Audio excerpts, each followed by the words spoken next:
Welcome back dito sa channel natin. Andito tayo ngayon sa MOA Seaside. Matagal na pala tayo hindi nakapag-update sa mga reclamation projects na ginagawa dito sa Manila Bay Area.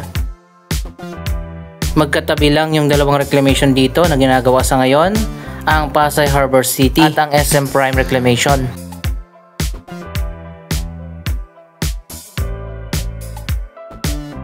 Wow, eto na pala ngayon ang latest na progress.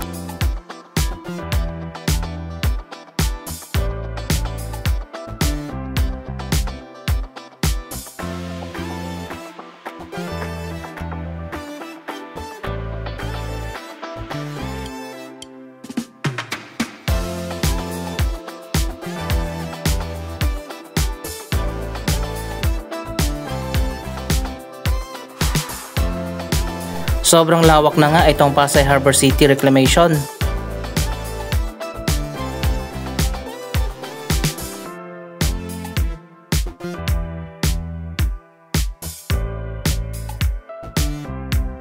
...265 hectares ang buong lawak niyan kapag natapos na.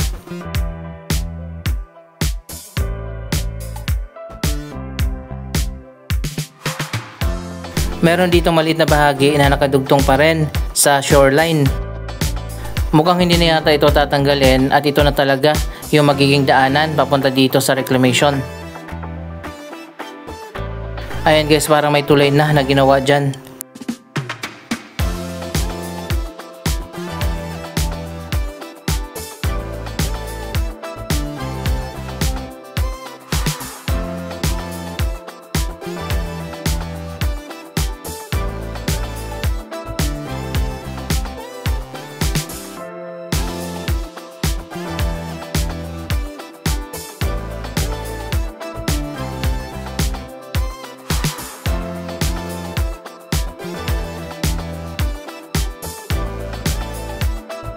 Makikita naman natin may mga sasakyan na dumadaan dyan. Sobrang lawak na nga itong Pasay Harbor City Reclamation. Mas nauna kasi ito na ginawa kumpara dito sa kabila ang SM Prime Reclamation.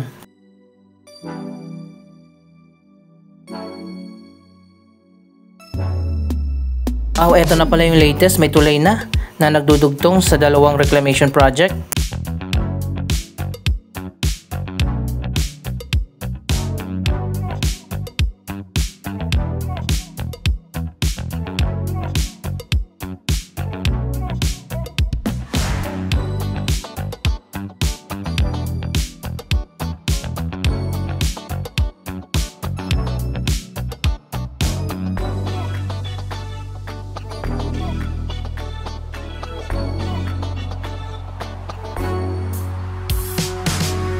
Sobrang taas itong reclamation na ginawa nila. Mas mataas pa kumpara dito sa dating reclamation ang Bay City na ngayon ay nakatayo na nga dito ang Mall of Asia Complex.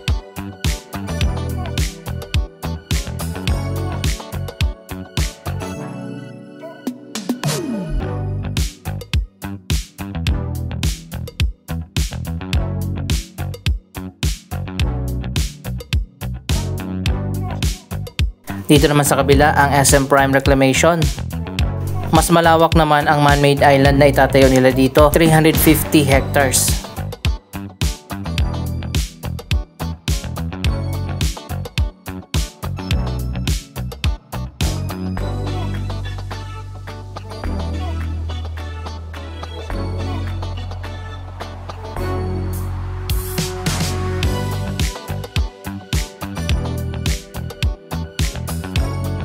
Magiging interconnected pala itong dalawang reclamation project at i-connect pa dun sa isa pang reclamation ang Manila Solar City na nasa kabilang side naman ng Pasay Harbor City.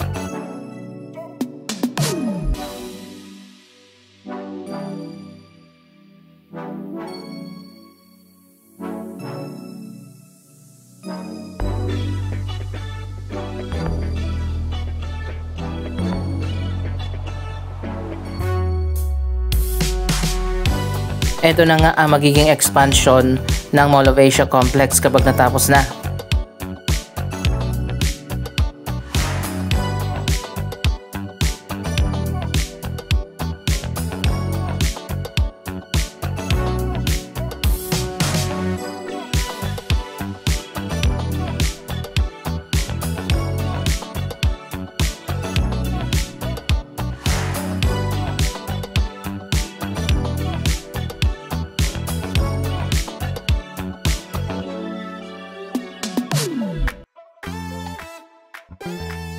Ganito kalaki yung mga barko na nagsasagawa ng dredging.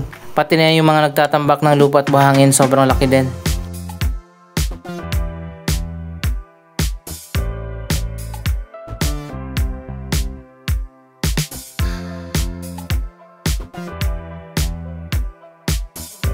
Para di kayo malito, ang Pasay Harbor City ay project ng Pasay City Local Government na partner ang ilang private investors. Dito naman sa kabila, ang SM Prime Reclamation ay project ng SM. Pero iisang dredging company lang ang kinuha nila.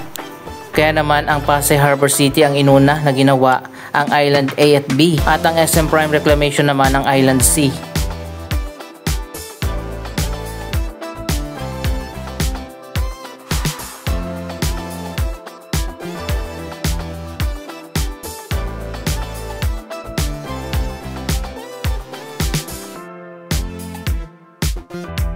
Ang Royal Boskalis, isang kilalang dredging company mula sa bansang Netherlands, ang gumagawa ng reclamation project dito.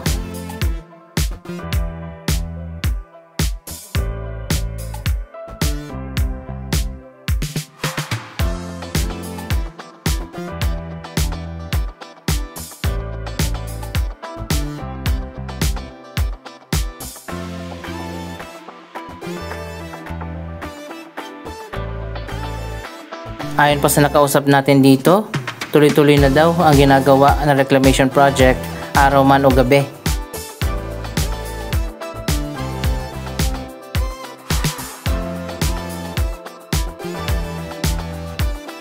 Akit tayo dun sa taas ng MOA para makita natin kung gaano nakalawak.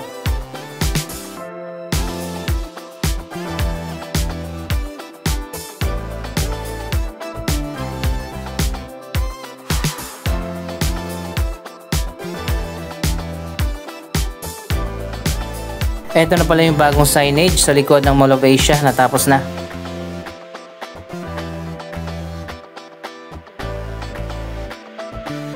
Andito na tayo sa taas sa North Sky Garden. Wow, ganito na pala kalawak ang reclamation dito.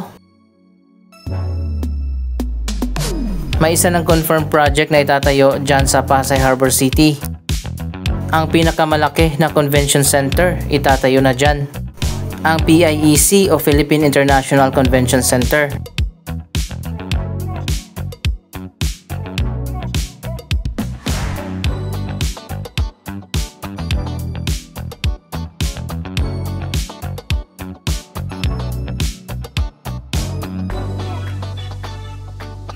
Hindi ko lang alam kung alin ang mas malaki. May ginagawa din na malaking convention center dito sa harap ng Mall of Asia, ang SM Excite.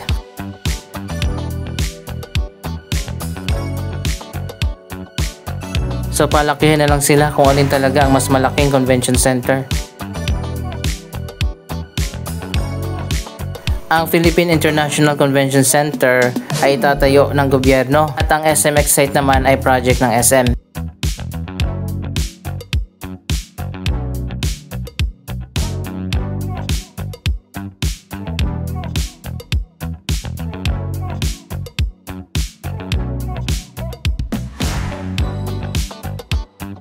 Isa namang project ang itatayo dito sa SM Prime Reclamation, ang bagong SM City Pasay.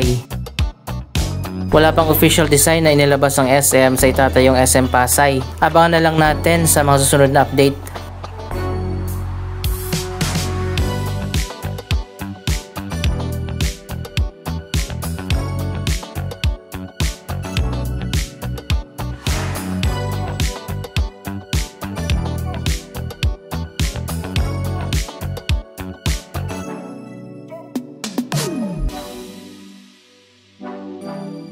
Para sa mga nagtatanong paano makapunta dyan kapag natapos na ang bagong reclamation, magtatayo dito ng 3 tulay na papunta dyan.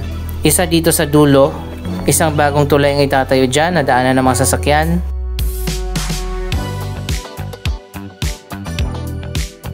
Dito naman sa gitna ng mall, magkakaroon ng pedestrian walkway na connected na dito sa Mall of Asia, papunta na dyan sa bagong reclamation project.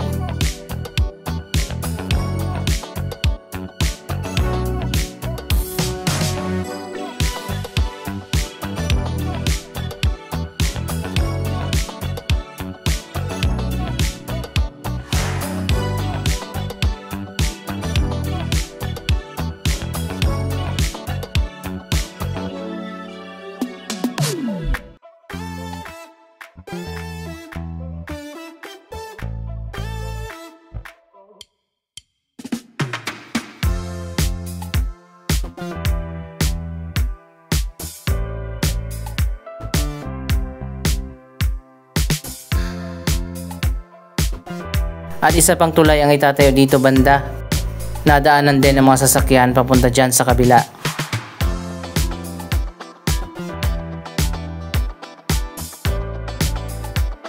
Dalawang access bridge at isang pedestrian walkway ang itatayo ng SM.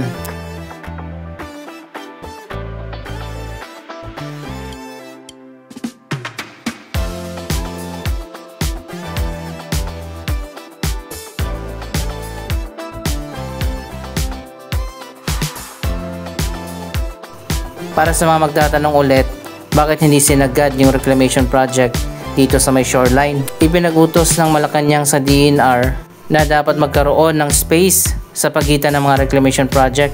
Kaya makikita naman natin meron diyang water channel para magkaroon pa rin ng flow ang dagat.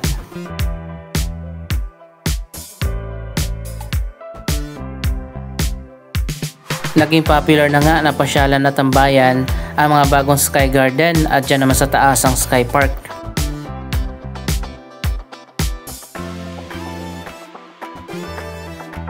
Mas pinaganda na ngayon ang Mall of Asia.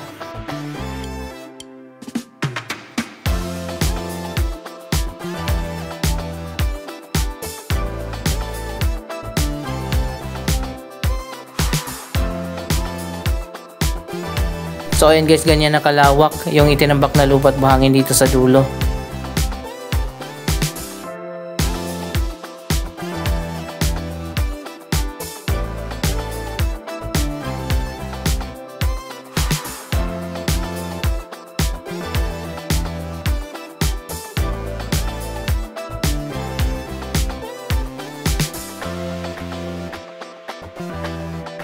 Sobrang daming tao pa rin ngayon dyan sa MOA Seaside.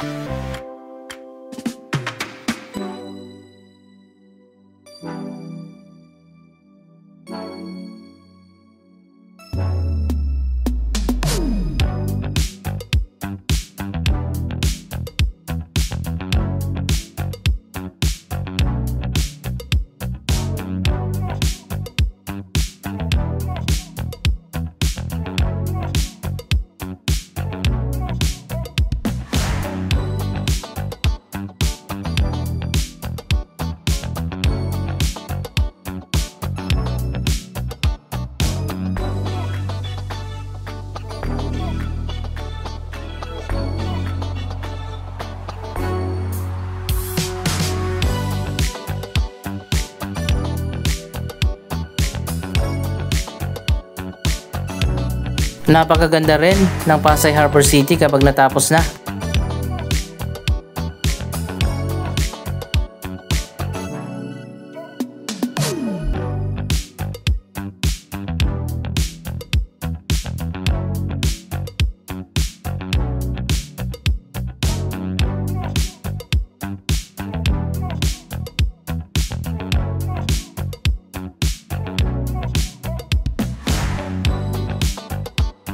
Abangan din natin ang iba't iba pa mga development na itatayo dito sa mga bagong reclamation project kapag natapos na.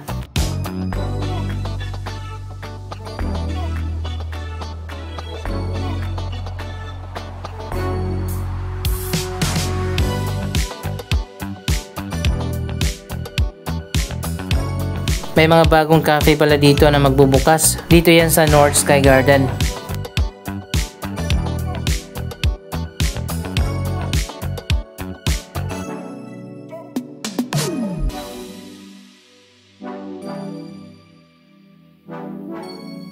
Anong masasabi nyo sa mga development na ito? Mag-comment lamang dyan sa baba ng inyong mga reaksyon. Maraming salamat sa inyong panonood. Huwag kalimutan na i-like, i-share ang video ito at mag-subscribe. Thank you for watching!